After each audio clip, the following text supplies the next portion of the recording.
Hi, this is Professor Howard, and in this quick tutorial I'm going to show you how to format one of your QGIS maps for printing to PDF and for submission to the Blackboard area of our course.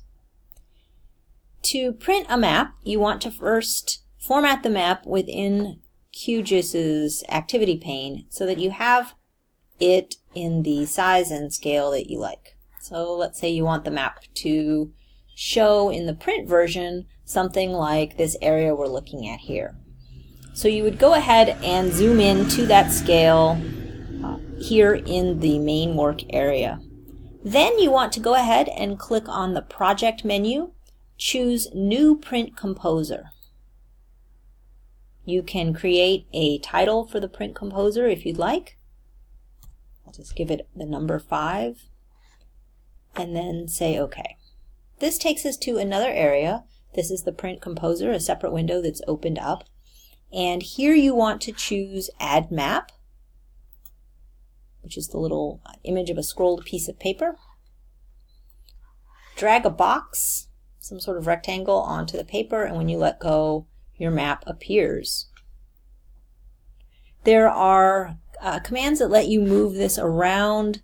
You can use the button here with the blue arrows, Move Item Content, to shift the map around to get it more centered. And you can also use Select and Move Item if you want to move the frame area as well. You can also set to Map Canvas Extent. These are all ways that kind of snap it to the grid. When you have it in a format that you like, for this assignment, because of the way we did it to get us mapping quickly, we're going to go ahead and skip the legend. So don't worry about adding a legend to this map. I know it's a little odd, but for this purpose, don't worry about it. You want to go ahead and add a scale, however. So that's easy to do with the Add New Scale bar button. You can put that on the map right below. You can also, by highlighting that, size it and drag it around to where you have it in an area that you enjoy. If you'd like to put a frame around your map, that's often quite attractive. Under the Item Properties tab, you can choose Frame.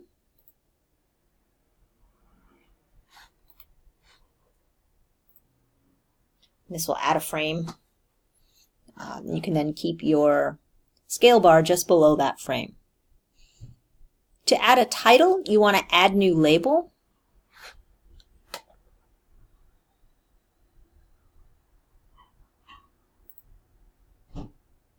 This is the button with the T, Add New Label. Go ahead and create an area for that title across the top of your map. To edit the text, you can do that over here on the right in the label box. This is my map of a place. Obviously, you'd want to be more descriptive.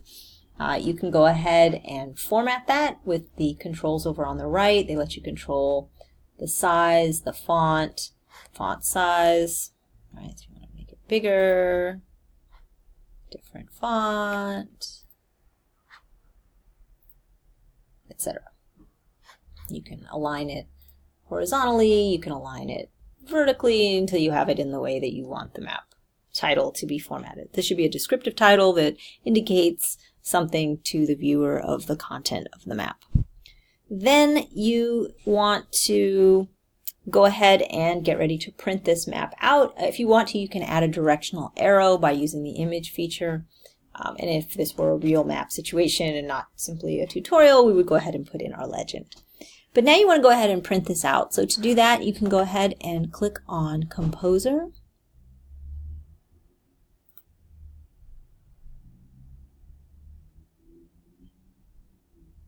And in the Composer, we're going to export as PDF.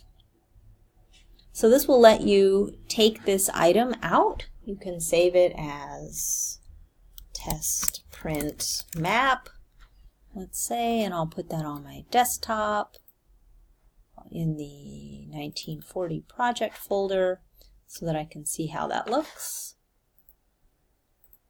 And I go into that folder.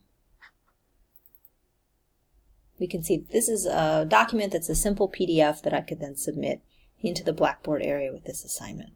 So I hope that you found this helpful and straightforward, and if you have any questions, please feel free to contact me. Thank you very much.